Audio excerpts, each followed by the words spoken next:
record show all board members are present. Do I have a motion to approve the agenda?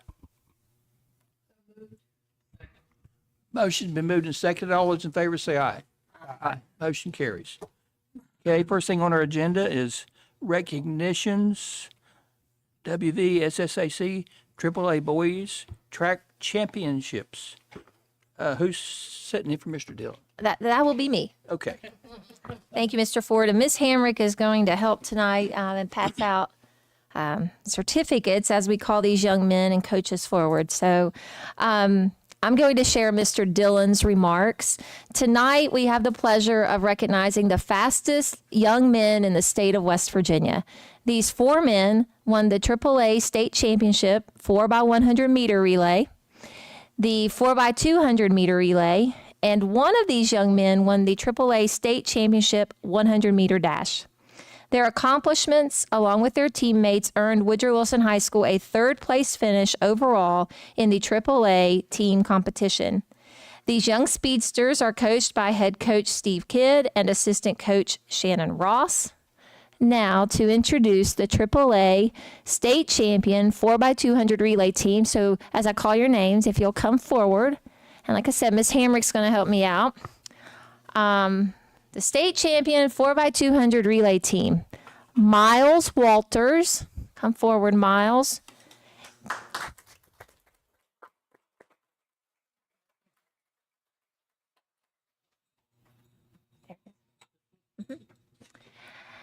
Gabriel, I'm sorry.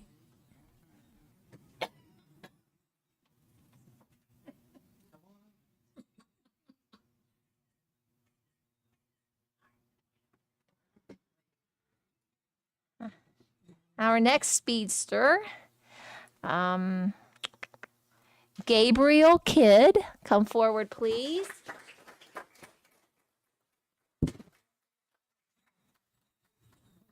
Come forward.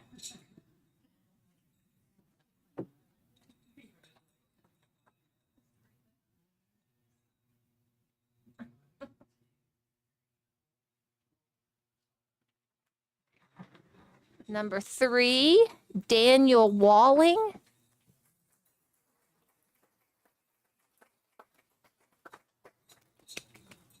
It's always medley. I love it. I love the family.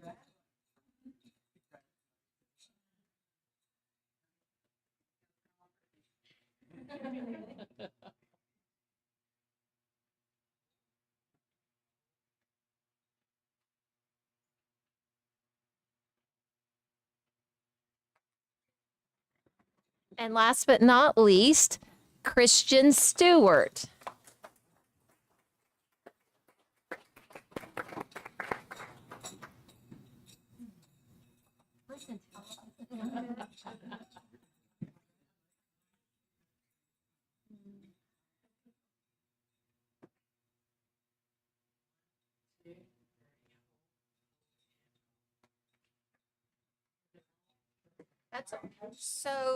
Let me say a couple more things. So this was our state champion 4x200 relay team. These same students or speedsters, they also are the AAA state champion 4x100 relay team. And then we need to recognize one of our students one more time.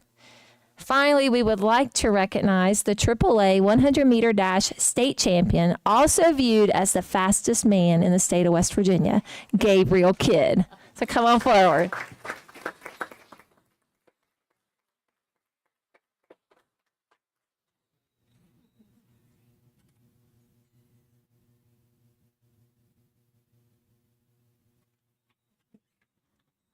We have a couple of certificates. If head coach Stephen Kidd will come forward, and assistant coach Shannon Ross, they'll come forward.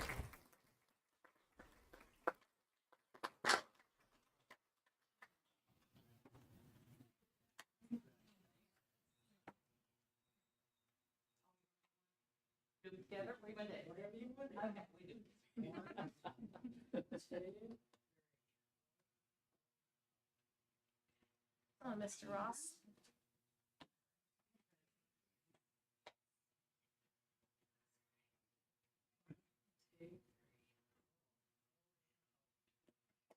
Now you want a team picture? And Mr. Stafford is here.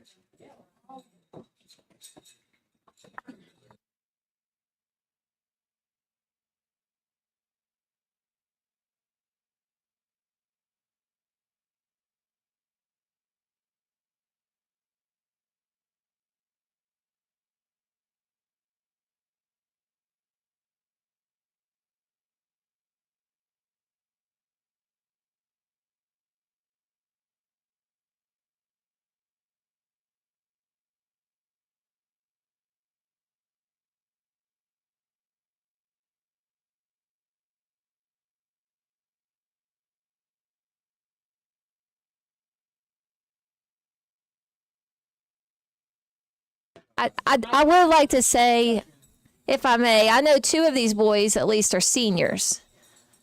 Three of you. I want to thank you for coming back. I know you've been gone for a few weeks, but I do appreciate you coming back tonight so we could recognize you. So thank you. Congratulations.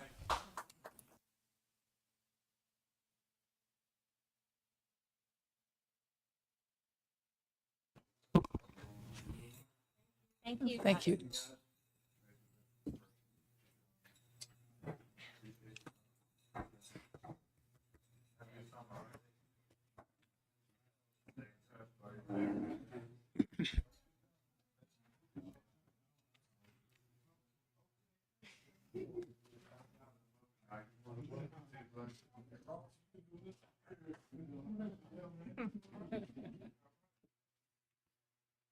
Okay, moving right along. We have no agenda items. We have no non-agenda items. Communications reports. Dr. Hutchins. Ms. Smith. I'm good. Ms. Hamrick. It's vacation time. I think everybody's smiling. Mr. I'm good. Mr. Snuffer. How's Texas? You got boots on. I got my boots, hat, yeah. It was hot in Texas, 100+ degrees.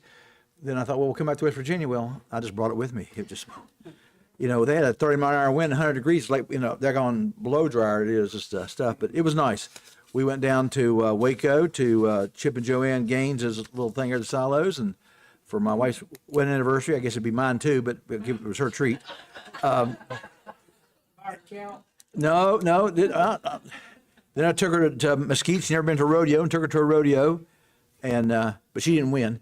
But no, and then we went to Fort Worth to the stockyards there. That's a very interesting place. Never been there. Very historic, where the Chisholm Trail was, and a lot of history there. And went there, and then we flew back. So we went down on Thursday and came back yesterday. So it was a quick trip, but it was good. I also today I was down. Mr. Daniels here, down at Liberty. The crew's working hard down there in this heat. They were asphalting today, pouring asphalt on the track, and I was there before I left. They were grinding it up, and now they're getting the asphalt back on there, and they're right at it. And so I would say I don't know. They may finish the asphalt today. The trucks were coming.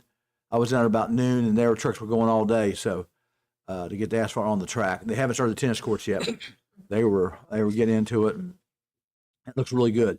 And along that same line, I guess the staff at Liberty is really taking on a landscape project there in front of the school, and they're doing a lot of work there, and they need to be complimented on it. It really looks good. They're doing a lot of work on that and everything to do it.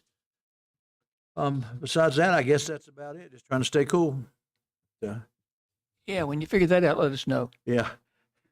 Well, the secret is to stay in the air conditioning. I figured it. Okay, I have nothing to report, Superintendent.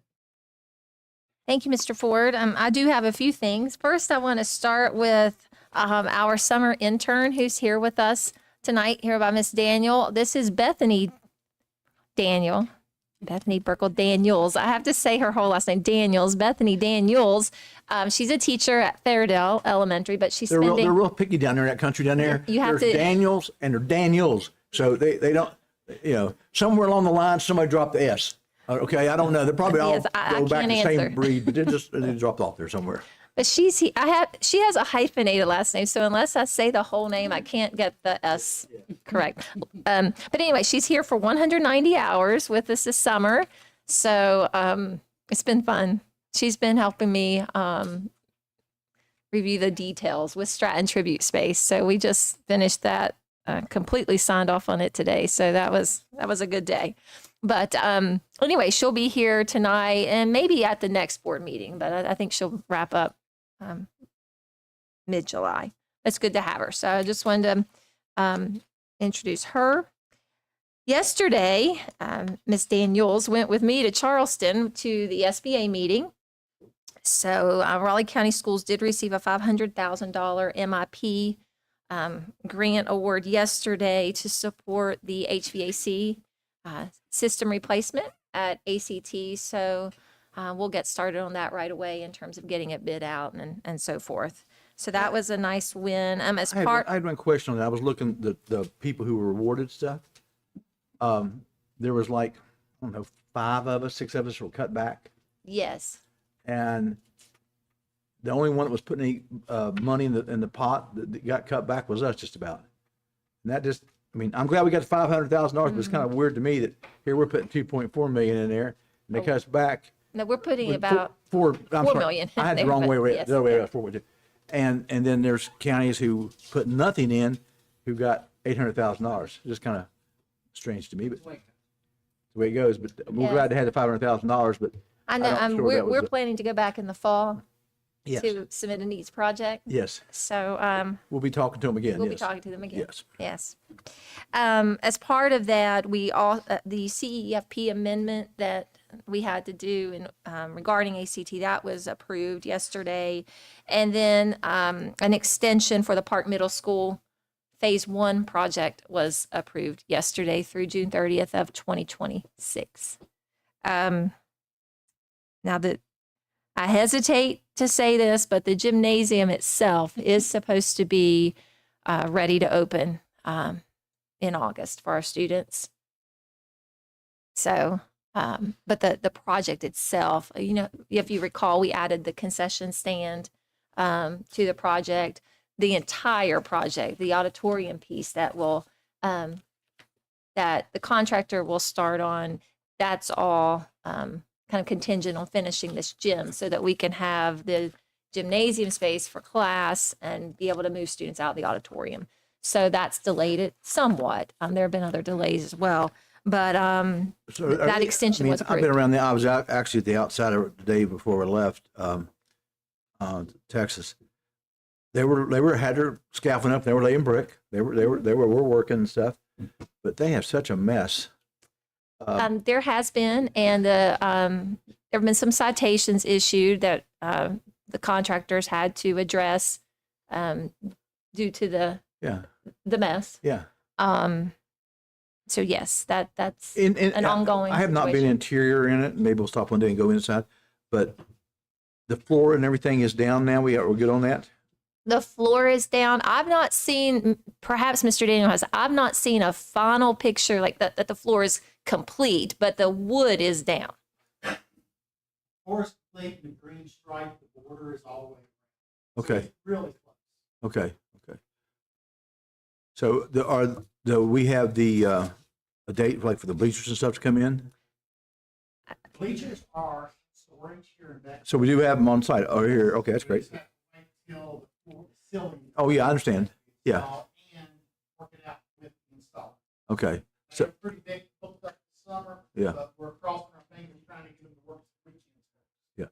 so we don't have to rely on the present contractor. We have a contractor do the bleachers, right? It is their subcontract. Yeah. Good deal. Okay. We work a good bit with that subcontractor as a school system. Yeah.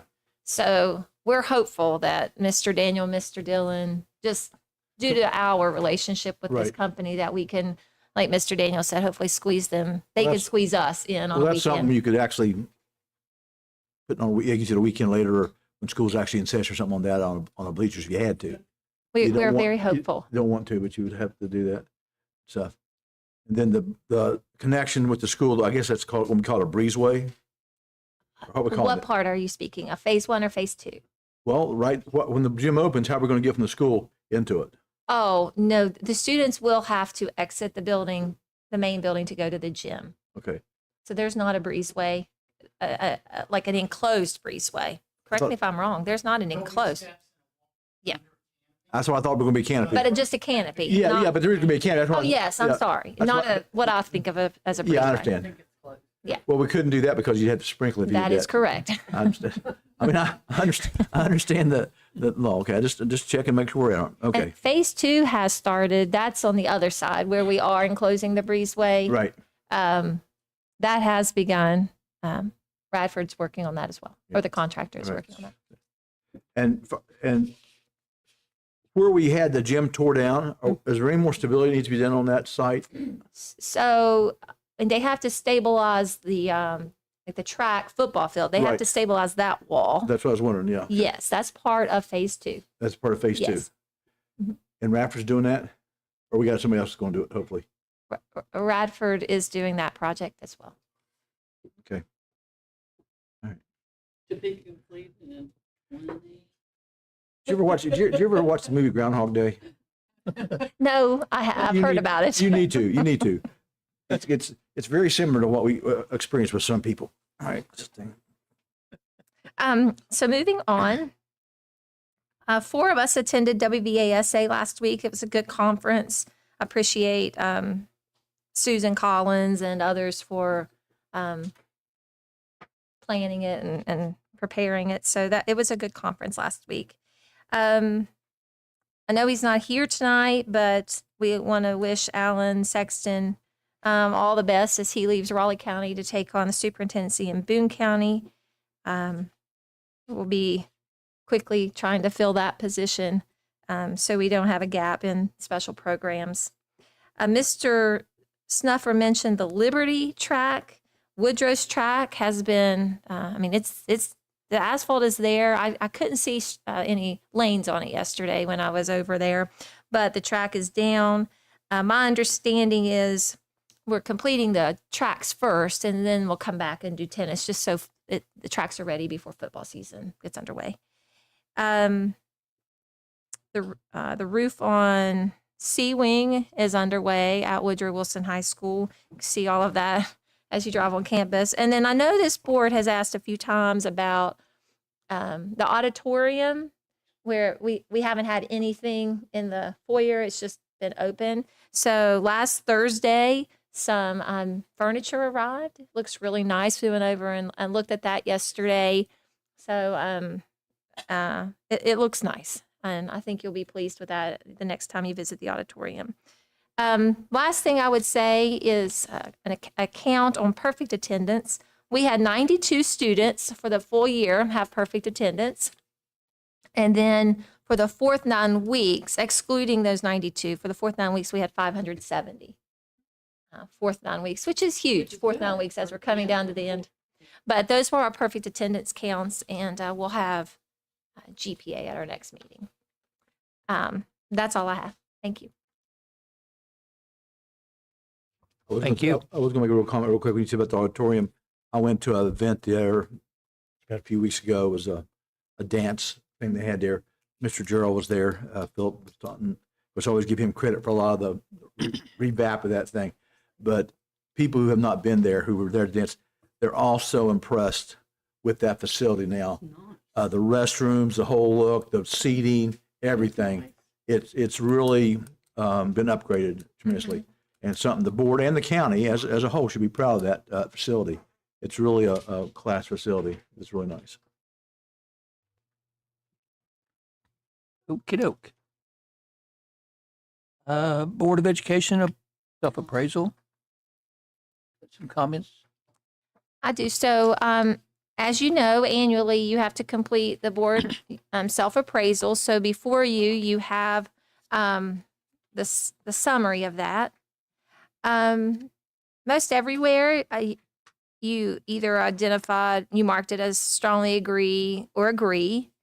But on page 3, number 5, there was one person disagreed on our board meetings include meaningful discussion about county goals and means of achieving them. So that's something we want to work on this year with you, so we can improve that. And then If you look over on page, well, it's number 13. We had one other disagree. It's actually number 14. It starts with 13, but number 14 says our board has specific measurable goals, frequently monitors progress toward meeting them, and makes changes as needed. So tonight you will see that we have a report on our strategic plan. But anyway, this is something you'll see the school system's 4 goals and the action steps we have planned to take.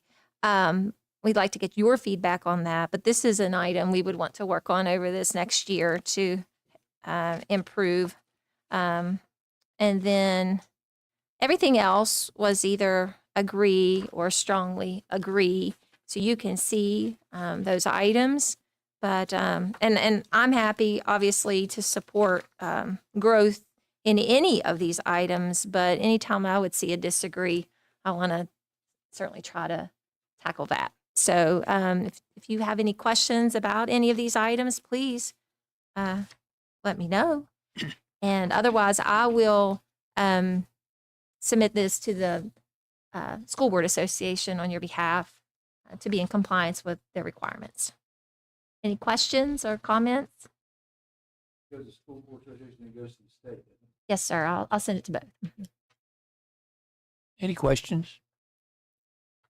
Okay, thank you. You're welcome. Okay, Ms. Lewis, discipline data report.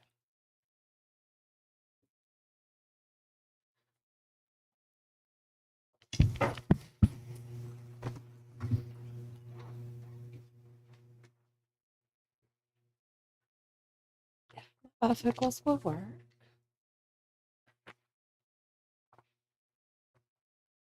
Yay. Good evening, Mr. Ford, Dr. Starcher, and board members. This evening, I would like to give you the yearly discipline report for Raleigh County Schools. Okay, and no, it's not working. Let's try it again. Yeah, I know. They'll talk to me. It's okay. I know. Okay. When I'm the type person that when people whisper and tell me directions, it confuses me more. Okay, so we have some good things to report, I feel. We have some areas that we need to work on, as always. The first slide that you were given shows the total suspensions and the things according to the items according to policy 4373 I must present to you. So in our all subgroup, and I won't read all these numbers and bore you to death. However, as you see, our total suspensions in the all subgroup, including ISS and OSS, were 2,558, with 7,719 students not being suspended. In our white subgroup, we had 1,857 total suspensions, with 6,771 students not being suspended. And here's where our trouble in and of itself lies. We are at risk. We have been placed at risk for disproportionality. So that is an area that we will strongly work on this year to reduce. And then multi-race, 192 and 417 not. Our Asian population, 10 students suspended, 75 not, and Hispanic, 29 and 116 not. And you can see the average days of suspension pretty much is the same for everyone. Now, here is where good news happens. In level 4 violations, well, this piece is not, we had 65 level 4 violations. This year we had 70. That +5 can be attributed to the changes in 4373, where they added THC specifically as a level 4 violation. So they also said that that could be a may expel, not a shall expel. And we battled THC tremendously in our middle schools and high schools. So that +5 can be attributed to those THC vapes. Here's where it starts getting better. Level 3 violations, we went from 853 down to 849. That's -4. Level 3 is a tough infraction. We want to see that drop further. But the level 3 and level 4 are the big ones. Those are the things that I see kids for and that students are put on alternative placement for. So, of course, we would like for those to go down. In order for that to happen, we are trending the right way on the level 1 and 2 violations. As you can see, we're down 194 level 2 violations from last year to this year. So that makes us very happy, and it shows that PBIS implementation could be helping us. As you look at level 1, we're also down 196 violations. Those are all things that make us happy and are trending in the positive way. As those numbers go down, it's showing us that students are learning expectations and they're learning how to follow rules and regulations so that hopefully within the next couple years, we also see the same trend in level 3 and level 4 going down. We had a 22% drop in students receiving in-school suspension this year. And of course, when you drop that much, the state always ding-dongs and says, why did you have that much of a drop? Well, the factors that we contribute to that are explicit instruction and behavior expectations, PBIS implementation, zone, and behavior reteach activities. As you look at this, our middle schools have really embraced PBIS. If you look at Independence Middle School, they went from having 119 outside school suspensions in 23-24 to only 34 this year. And that is not because they're choosing not to write a DRF. That is because they went from 214 ISS to 45. They have truly adopted teaching explicit behavior, having students stick to it. They have adults in that building assigned to check in on those level 1 and 2 students. And they are utilizing zone as it should be utilized. I have a question, Yes, ma'am.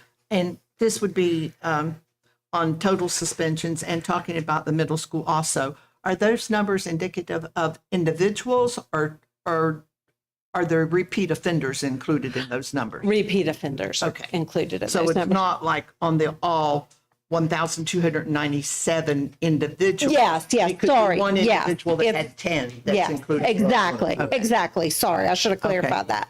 If you look at Park Middle, so Independence Middle, they were down 85 in outside school suspensions and 169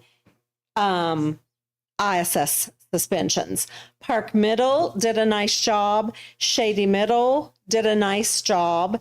Trap Hill was another one. Trap Hill is another one of our schools that, as we looked at PBIS and the implementation, they have embraced that. PBIS, everybody thinks it's just a reward. We're going to reward them if we see them smiling at somebody. That is not PBIS, and it was twisted to be that way. Independence and Trap Hill have done explicit behavior teaching and expectations. And when our middle schools utilize the zone, which is a behavior reteach model that they go to and they work on specific items that they're working on, you can tell how amazing the results are. And I can tell you that those two schools have brought very few students to me this year. So kudos to them. Beckley Stratton Middle School has also embraced PBIS. They're working hard to get the zone and all of that going. And they did have a major drop in outside school suspensions this year. 110 less outside school suspensions is large. So I really wanted to highlight our middle schools because I think they were hungry for something and they embraced it and really took it and ran with it. So we're very pleased with that.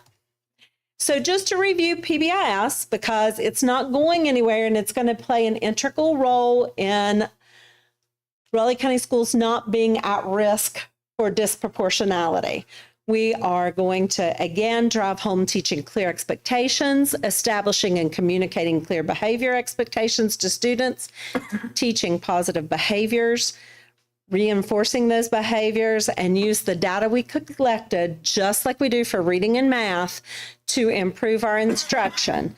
Students are no longer like we all were when we went to school. We went to school, a teacher told us to sit with both feet flat on the floor and our hands folded. We complied and life was good. Our students are not like that anymore. We compete with lots of things in the outside world that we don't have that anymore. So we have to learn to teach them the rules of society and how you're supposed to act in certain situations. We have also, Alan has put in place so that we can continue this. We will have behavior team meetings through the summer. We are going to train principals all through the school year, as well as when I meet with community and schools representatives, I will be also inviting counselors and our social workers to the morning part of that meeting so that we can give counselors some specific training on PBIS so they're not just feeling like it's a mandate. We want to get them on board to help us with this too. And that's all I have for you. Do you have any questions? Yeah, let's go back to your first slide. A lot of information there that I need that's not in this information here. Like what percent, we're definitely high on the black and multi-race, but what percent, you say you got 440 and things, but how many students did you have to start with? What percent of the black population was the 440? I can give you that at a, I can give you that. You got a whole lot. It's not a big thing, but if you got a small population, which I think we do, you're going to find that number's pretty high. And the other thing that Dr. Hutchins said, which I think may be even more important, how many of those were repeat offenders?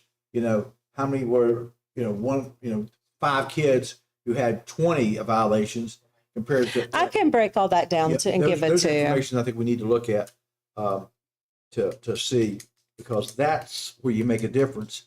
If you can, if you have those 5 children and you can affect those, you may drop 20% because those are the ones that's causing so much. And that is what PBIS is going to accomplish. And every school has that data at their level. I didn't break it down that much for you. I like to have the percents on there, where it's even on all, where it says we had total of 2,500 suspensions of, and how many of those were multiple offenders, what was the total percent of students, that did not get them. And I can get that for you. Just information like that. I'd like to have that and be able to look at that. We can have it at the next meeting. Mm-hmm. You're here at the next meeting. Yes, we'll have it at the next meeting. Yeah, that's good. I mean, that's what I'm saying. That's data. If I look at data, the always saying is there's statistics and there's facts and there's just lies, and that's statistics. So it's the way it is. But we need to have the stuff on there to be able to look at that. And the thing I will say, and this program is good, but you've got the middle school arm. But if you want to really make a difference, we have an elementary teacher here. You got to get an elementary school. It is an elementary. If Tom, Mr. Stafford gets them, he can change the behaviors, but it's hard. This is a county-wide initiative. Right. I highlighted our middle schools because traditionally that's where we lose them. Yeah, and our middle schools have embraced this, so they needed highlighted to celebrate that they have embraced it and we're not losing as many. Right. That has greatly gone down. Our elementary schools do a really nice job. Secondary schools are kind of like, that's not my job. I will say some of our elementary schools are farther along with implementation of PBIS. Some we're still helping move along. But all of our schools, high schools included, they're all at a spot. Yeah, they're Yes. all moving and trying to implement PBIS. But as Ms. Lewis said earlier, we first had to deal with the misperception of PBIS and really what it's not before we could deal with what it is. So I do think our principals and our schools are heading in the right direction. You can go in any of our schools and see, and like I see Woodrow sitting back here, SOAR, I think is your little it is. acronym about your expectations for behavior. All of them have that. So I think they're all at least in that, we call it the bronze level. The bronze right? level, right. And some are getting closer to the silver level and then obviously to the gold, but they're all in different stages. We just have to keep the support. Mr. Sexton and Miss Lewis have really led this work. So that's something else. When the new director comes on board, he or she will have to jump right in and be moving along with Miss Lewis just to keep us going. But as Miss Lewis mentioned earlier, and I've mentioned in the past about our disproportionality with our African-American students, special education. But that's something we're working on as a school system too. I wouldn't be surprised that multi-race isn't disproportionate too. The only thing that was We were not identified recognized. as disproportionate was the I mean, I'm looking at the African-American number there, or 192. the Black subgroup. I'm I sorry. mean, I'm just looking at how many we've got, but I'm just saying that's. So we've allocated some funding. I mean, we have to, but we've allocated funding. I think I mentioned earlier that we're working with the Hegarty group that Mr. Sexton had arranged, which was really good, and have established the behavior leadership team. We'll start meeting monthly to move this work along, even, I guess at a more rapid pace. But I mean, the schools, we have to work with them so that Right. they are implementing it and really institutionalizing it at their schools. So we're excited about the work. In the end, it can only help our students. So anyway, we will have several people involved. Ms. Lewis mentioned the CISs, the counselors, the social workers. As we worked with Ms. Hagerty, the principals, assistant principals, anyone, even therapists, like the speech therapist, any of those, I'm gonna call them the extra people, that we have, can provide some of the support that our students need. So again, we're excited. We don't want to lose momentum with Mr. Sexton's departure, and we don't think we will. We just have to keep going. So anyway, we're excited, but Miss Lewis will get that breakdown and we'll bring it back. I think as teachers, classroom teachers, see how it's making a difference for their ability to teach and not work with behavior so much. They'll buy into it more and more all along. It's just what I think. Let's be honest, it's a constant battle. Sure it is. It's a constant because you can develop character and have a really good character program in middle schools and grade schools, and you get to high schools, and man, the peer pressure and the society out there is tough. It's tough, and good kids get on the wrong foot. I'm sure Mr. Ever's seen that too. Kids that I would never dream that would be down that path, but it happens to them. So we're in a constant thing. So the school system, it's something we inherited whether we want it or not. It's a battle. I'm sorry. I would also add, if you recall back to personnel season, we had a request from the city to submit a request to them for funding through their opioid funding. We did that. We've also recently submitted to the county commission. And part of that submission was asking for support, if you will, financial support to purchase a program for our secondary schools. This board already approved Character Strong for the elementary schools, but we asked both the city and the county commission for some support.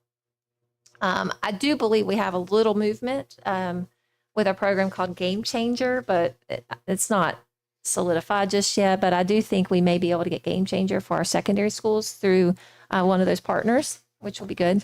But all of these problems didn't problems, societal problems. I don't mean school system problems didn't happen overnight. And so we won't fix them overnight. But I think we're definitely heading in the right direction. That's all you can do. Yes. Head in the right direction. Right. That's exactly right. Okey doke.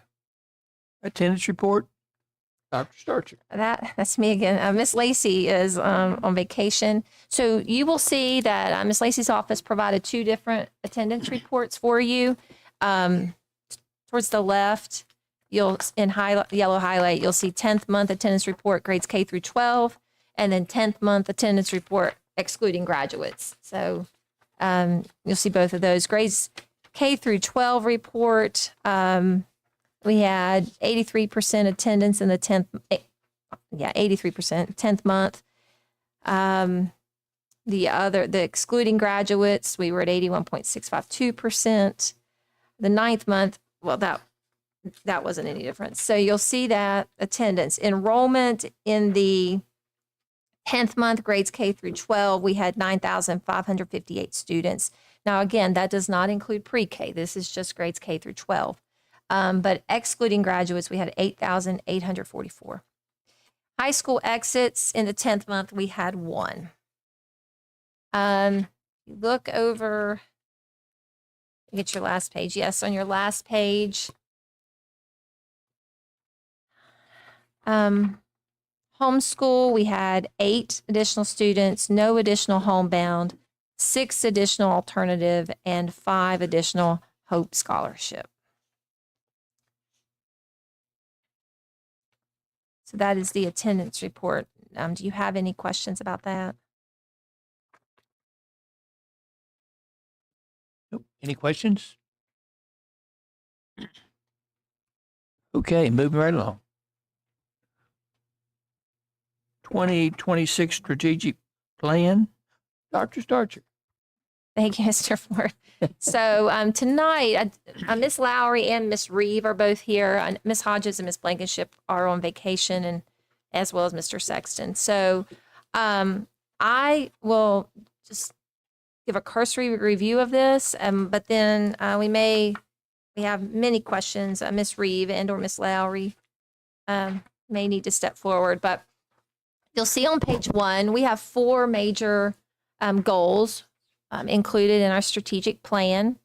You can read those goals. I don't want to read to you, but we have a goal in terms of academics that we will demonstrate a 5% growth as measured by state accountability data. And obviously we're focusing there on reading and mathematics. The second goal, it's about graduation, that we will demonstrate a 1% increase or greater in both our 4 and 5-year cohort data for graduation. Attendance and behaviors, goal 3. Now, this is the goal that really, obviously we need to address this, but this also gets at our disproportionality and the work we're doing with the Hagerty Group and the school discipline plans. This will also help us as we implement Senate Bill 199 that the legislature passed this past session. But you can see there that Raleigh County Schools will decrease the number of students with out-of-school suspensions by 2% or greater, and will decrease the number of chronically absent students by 3% or greater. If you recall, chronically absent a student is absent 10% or more of the days. So we have 180 days, you'd miss at least 18 days. And then educator effectiveness, that deals with providing targeted support for our CSI schools. As you may recall, both Mabscott and Marsh Fork have been our CSI schools. I'm not sure what schools, if any, we will have moving forward. We have our projections, but we've not received anything yet from the West Virginia Department of Education. But you can see there that we are, our expectation or our goal would be to increase both ELA and mathematics in those schools by at least 5%. And I want to stress that this 5%, that's a minimum. Obviously, we would love to do more than 5%, but we have to set that minimum target, and that minimum target is 5%. Do you have any questions about the 4 goals?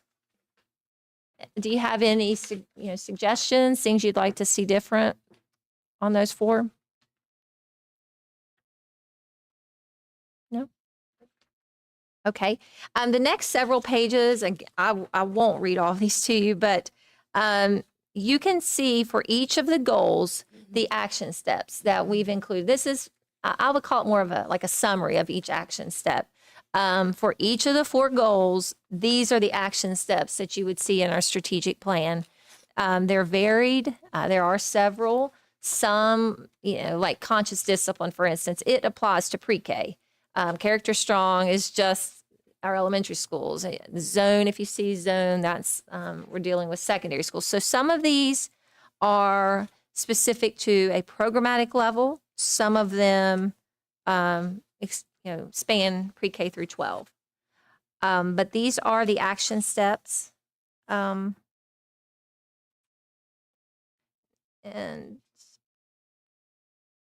just give you time I know you received this morning, so I know you probably haven't had time to read it all, but it's varied.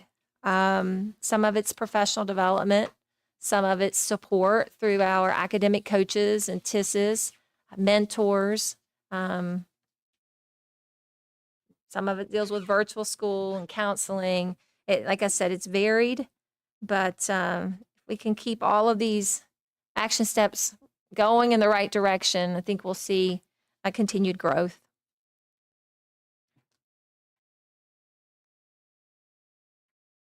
Any questions or comments? If you want to take this home and then contact me. I mean, we can talk about it at our next board meeting if you'd like, or you can certainly call me at any time. We are continuing the Concord University program. I know that's something that this board started last year, supporting a cohort of teachers and getting their masters in literacy. So that program's continuing. A lot of this work, I will say, is supported through federal dollars. And we obviously don't know from, as we move forward, what those federal dollars will look like, especially in Titles 2 through 4. So the work that we can do this year may look very different in years to come. But Ms. Reeve will keep us updated on that as best as she can. And that's not about her ability. It's just as best she can to keep us informed about the funding that we're receiving. Again, as I've said before, Title I and IDEA seem pretty solid, but the other 3 are a little up in the air. Any questions? I like all these things. The only thing, I don't know how to say this without offending somebody, I think, but if we look at academics and we look at attendance and we look at everything, certain schools fail to meet the mark. We don't typically say how we're going to support them more. Yes. I mean, if you look at the county average, we looked at the test scores, and let's be honest, certain groups or schools bring down the average of the whole county. And we can work really hard on the others, but if we don't bring them up, we're not going to get the significant increase in our county scores. It's a fair point, obviously. And I will say, I won't say the school name, but we recognize this year we had some real concerns at one of our schools, and that administrator meets with a group of us twice a month, and that group visits the school more regularly, providing support to the principal and staff. I know some of what, I can't say everything, but I know some of what we've been working on is becoming more, I'll say, ingrained at the school. And hopefully that is going to help lead that school in the direction it needs to go. That's the goal. And we've identified a second school that we will begin that same process with in the fall. Those schools, if you look, on the academic goal, you'll see CSI, ATS monitoring, and the biweekly data talks.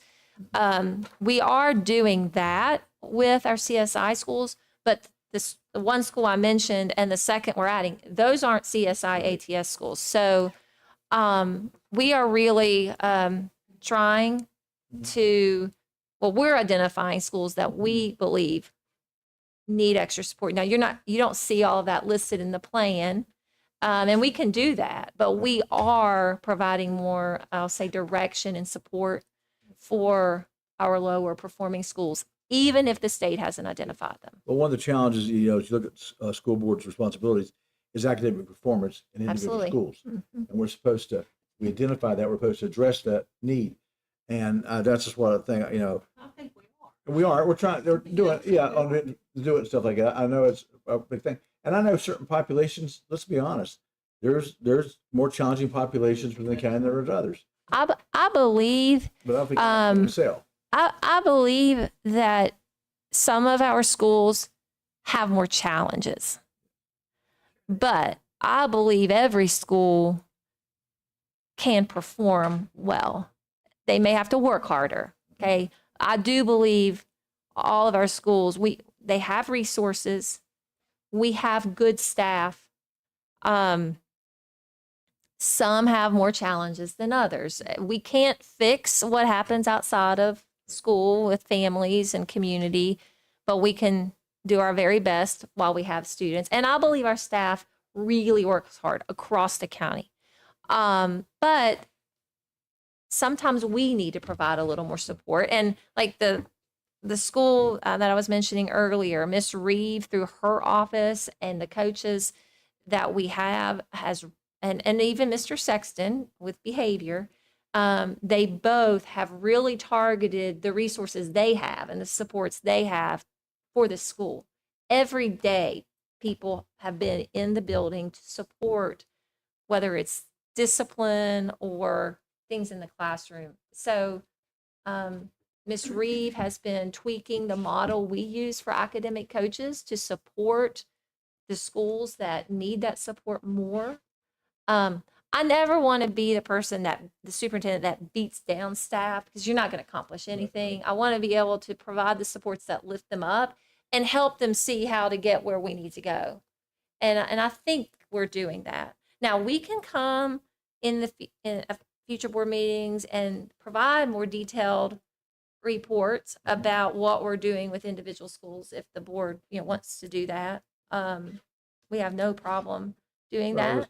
You may think, most of the time, in my experience, it's not a lack of hard work. It's a lack of being focused in the right direction with your work. In other words, I had officers when I was that they busted their hump every time. They worked so hard, but they didn't get much performance because they just weren't doing the right.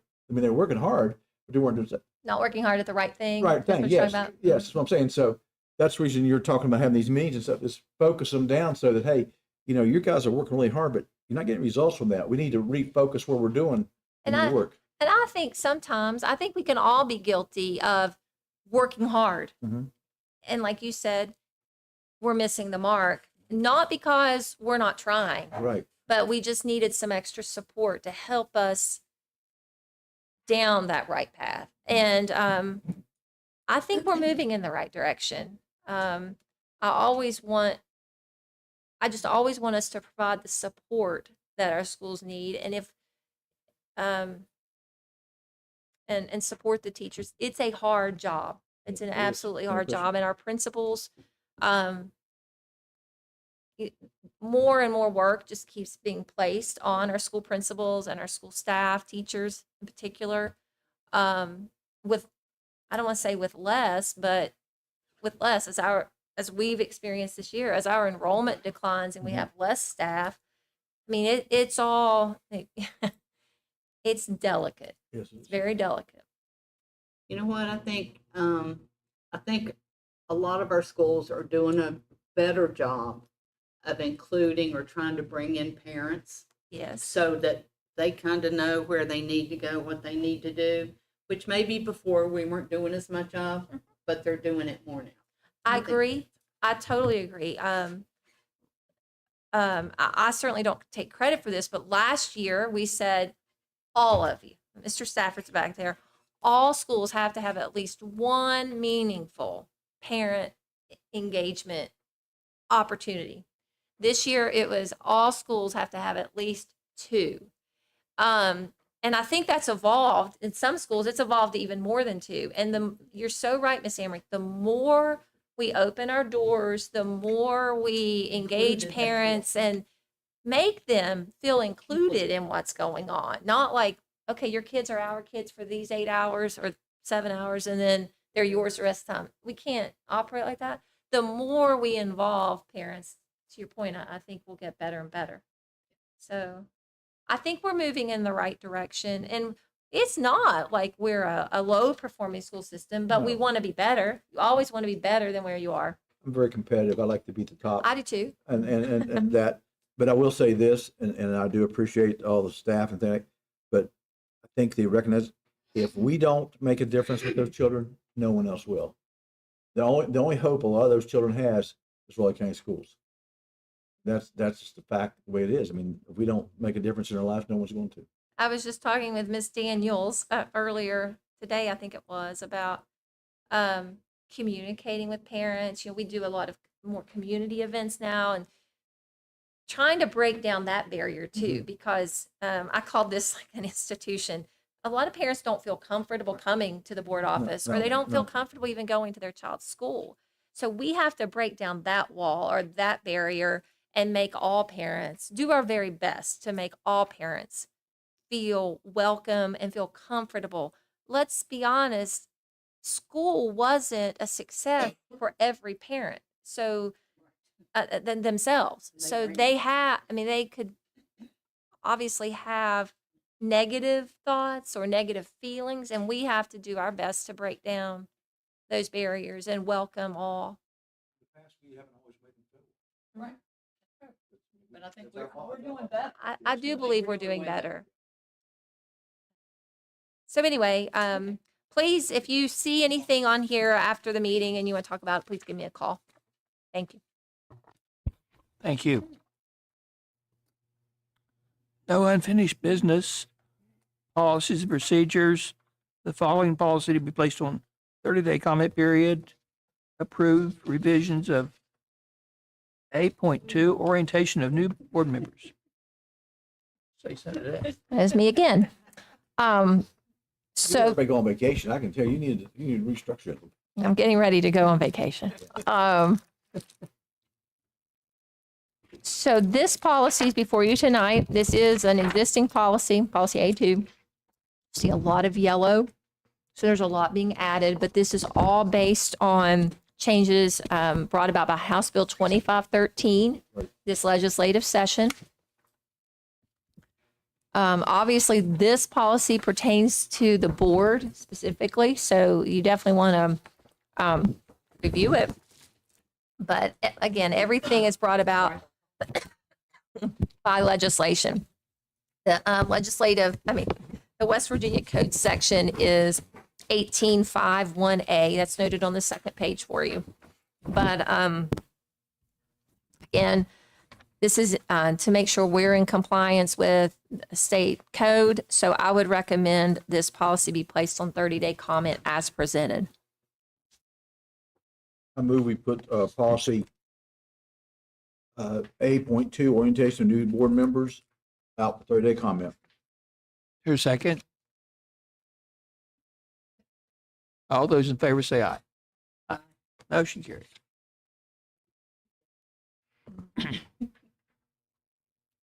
The following policies have completed a 30-day comment period. Both A was revision of policy F.6, parent and family engagement. Dr. Starcher, good thing you're here tonight.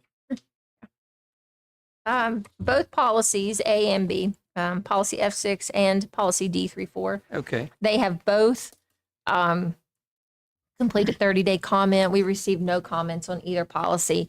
If it pleases the board, I would recommend both, a recommendation for both to be approved as presented. I move we approve policy F.6, student, parent, family engagement, and policy D.3.4, student right to privacy, as was submitted and recommended by the superintendent. All those in favor say aye. Motion carries. Consent items A, B, and C. Any of them, you want to vote on those as a package, or you want to pull any of them out? I move we approve the consent items as were submitted to us. All those in favor say aye. Aye. Motion carries. New business. Consider approval to name the Woodrow Wilson High School football field after legendary coach Pete Colasurto. Board members, Mr. Dillon was also going to address you regarding this item, but our office has received, the board has received a request from Woodrow Wilson High School. This came about through the LSIC, if I remember correctly, but Woodrow Wilson High School would like to name the football field after their longtime coach, Pete Colasurto. Currently, the stadium is referred to as Jerome Van Meter Stadium and Flying Eagle Field. The track is already dedicated to Coach Colasurto. If approved, Woodrow would like to reference the football facilities as Jerome Van Meter Stadium and Pete Colasurto Track and Field. Mr. Stafford is here if the board has any questions. But that is something that has come not just from the principal and football coach, but also the LSIC at Woodrow Wilson High School. You're just saying, you're just gonna add that, add his name?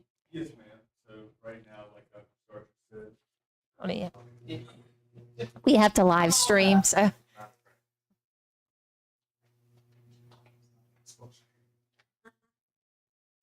Thank you. Thank you, guys. I appreciate the opportunity to speak on Woodrow's behalf regarding Coach Colasurto. So, as Dr. Sarcher stated, currently we're Jerome Van Meter Stadium, have been for several years now, when the field at Park was renamed after Coach Bob Pruitt.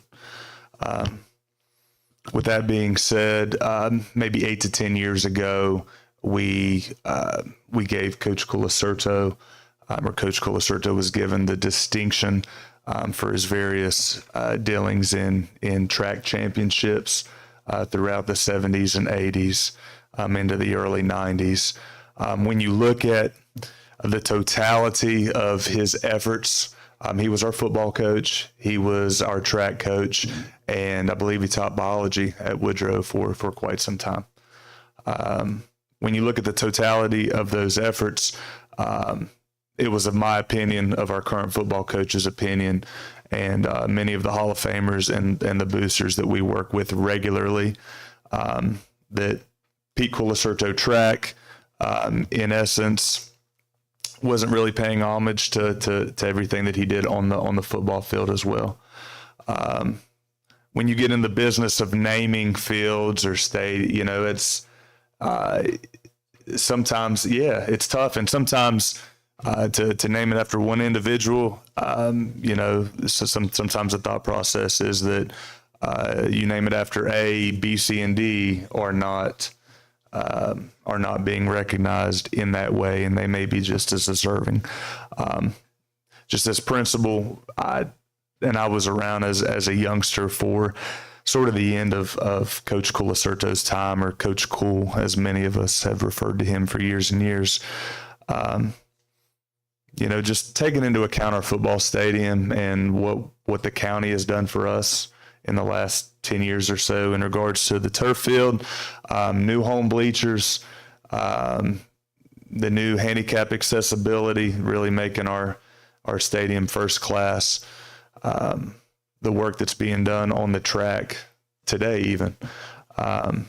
We have a first class facility, and we're going to continue to make improvements on that. Some of which are going to be on the school level after the track is finished. We've been blessed to come into some support as a school and as a football booster to really offer some nice signage, some nice banners as you roll in off the bypass. We when people arrive to play Beckley, we want them to know where they're at. And while athletics is ever changing and we're pushing for future endeavors, I think it's important to our kids that they understand a little bit about what they represent and those that came before them.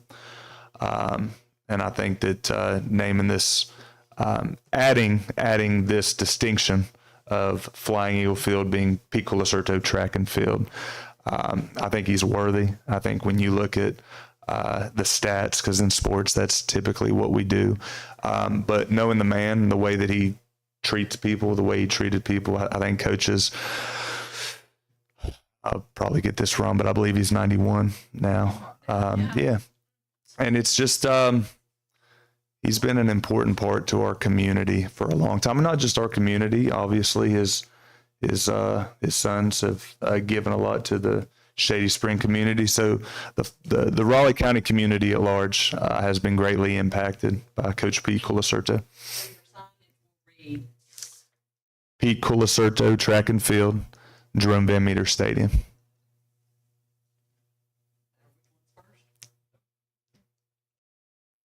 Okay, do we have a motion? Yeah. Oh, I agree. Okay, I move then that we approve the naming of Woodrow Wilson football field after Coach Colasurto. Yeah, it is. Football field. The track's already been named, so just be adding the football field, correct? It is. Yeah. It is. Yeah, we're referring to our football stadium, the football. The stadium itself is Jerome Van Meter Stadium. I was on the board when we moved that. We moved that. We moved that from park to there. Yes. Track and field. Yeah. Yeah.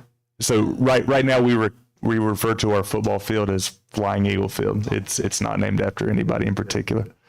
That's how Freddie Persinger addresses on the radio and whatnot. Okay, did we have a second? Yeah, I'll second. Any questions? All those in favor say aye. Aye. Motion carries. Yeah, we had that. We'll have like a grand opening or something. We are against Greenbrier East, which warms my heart.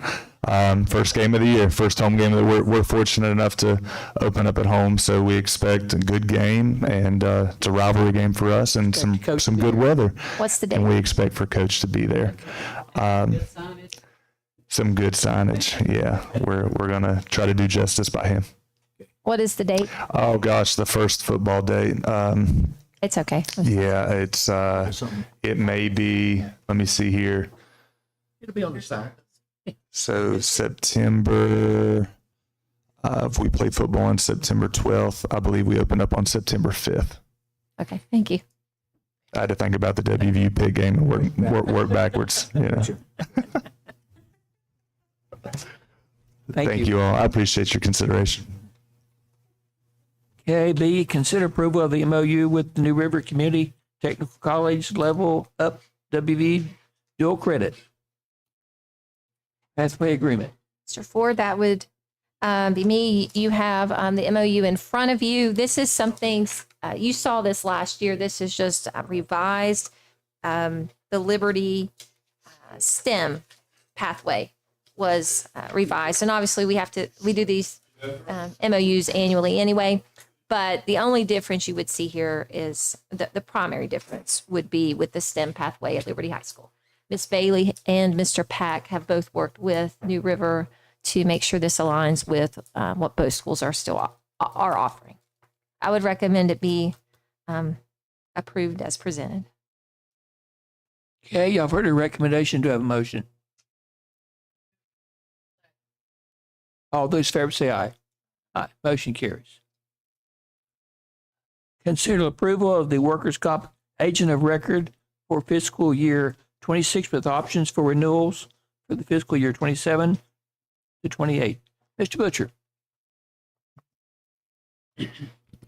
Mr. Ford, Dr. Starcher, board members, tonight I have a couple of things actually for you. The first one of which is the consideration of the workers' compensation agent of record. We had two people reply to our expression of interest, USI Insurance Services and Insured Partners. The committee selected USI Insurance Services to be our agent of record for FY26 with options for renewal for fiscal years 27, 28. Who do we currently have? USI. That's what I was going to say. I thought it was the same. Yeah, it'd be the same. Okay, Yes. that's all, just a question. I would move then that we approve the USI to be our agent of record for fiscal year 26 with the option renewal for 27, 28. All those in favor say aye. Aye. Motion carries. Okay. To save us some money?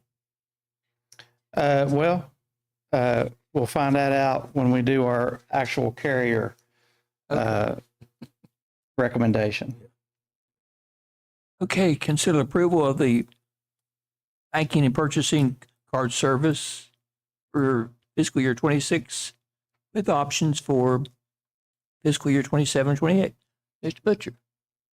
Mr. Ford, Dr. Starcher, board members. So we did a request for proposal for banking and P-card services. And surprisingly, we had 3 area banks bid, City National, Truist, and United Bank. And they were all competitive proposals, but United Bank exceeded the other 2. One reason, well, there's many reasons, but one is the rate of interest is higher with United Bank than any of the other responses. The minimum balance requirements with United Bank is as good as Citi. Truist had a $2 million minimum balance requirement. The minimum interest rate is 0.20. That was also the best floor rate, which matters when the bottom drops out of the interest market. So, and we've been there before where that's been important to have in place. The service charge fee, there's no service fees, which is as good as Citi and better than the Truist offer. The additional investment options through United are better than any other of the other providers on certificates of deposits. United has a lot of branches, which Citi does too, but United is more accessible to many of our schools. United will pay the same rate of interest with no service fees to our schools and the SESC, and that's a big deal. None of the other providers offered our schools the same rate of interest as they would the board. So that's big for our schools. And as far as P-card program, there's not another carrier that's even close on the P-card, and that's worth about $187,000 a year to Raleigh County Schools. So for those reasons, I would recommend we select United Bank. Here again, I think if I'm correct, we're with United right now, correct? Yes, correct. And their proposal is substantially better than their current proposal. I was going to say, it's So, not like they sweetened the deal a little bit. yeah, it's a real competitive market right now for banking. That's one of the reasons we wanted to get this bid. So it is competitive, and they all came back with very competitive responses. I move then we approve the selection of United Bank for our banking and P-card services for 26 with options for 27, 28. All those in favor say aye. Aye. And thank you for reviewing all that and Thank you. Appreciate it. Consideration of personnel. Approve superintendent's recommendations for 24, 25. No changes. My recommendation is as presented. Okay, I order recommendation. Have a motion. So moved. All those in favor say aye. Aye. Motion carries. Approve superintendent's recommendation for 25, 26 year. Ms. Simonko has a couple of changes. Oh, yeah. Good evening, everybody. We do have a couple changes, as mentioned by Dr. Starcher. On page 2, close to the bottom, under Summer YMCA Bus Operator, Section A, Judy Hamrick should be reflected as a hyphenated name, Judy Hamrick Hicks.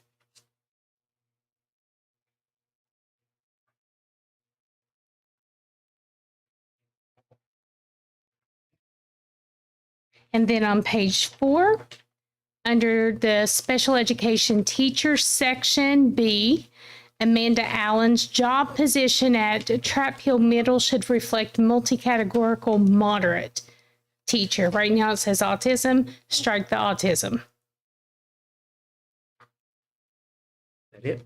That's all. Thank you. Your recommendation. My recommendation is as presented with the corrections noted by Ms. Simonko. So y'all have heard the recommendation. Do you have a motion? All those in favor say aye. Aye. Motion carries. Approve the following individuals who conduct contract testing as needed. Lauren Wheeler, excuse me. Say anything?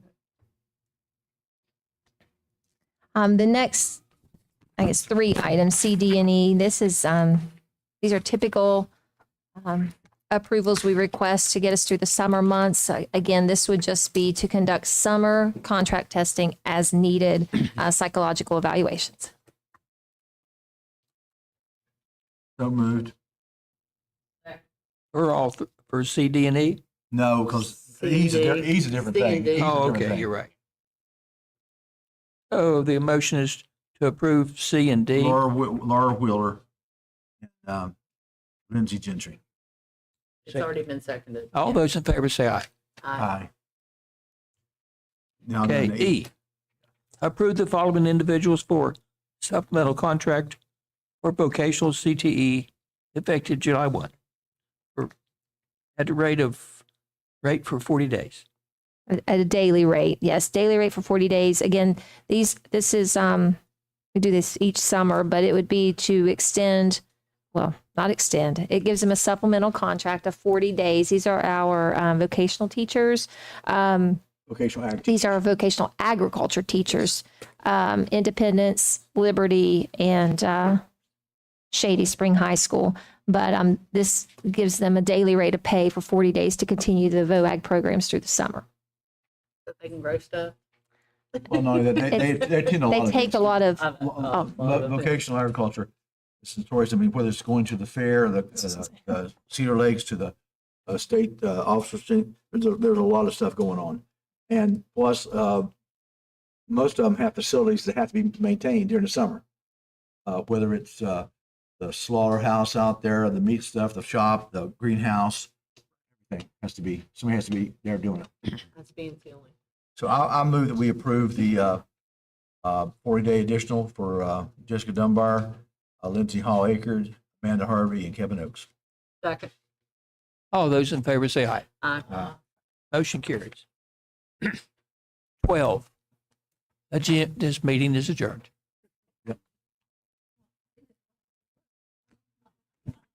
It's scary. I see it. Yeah.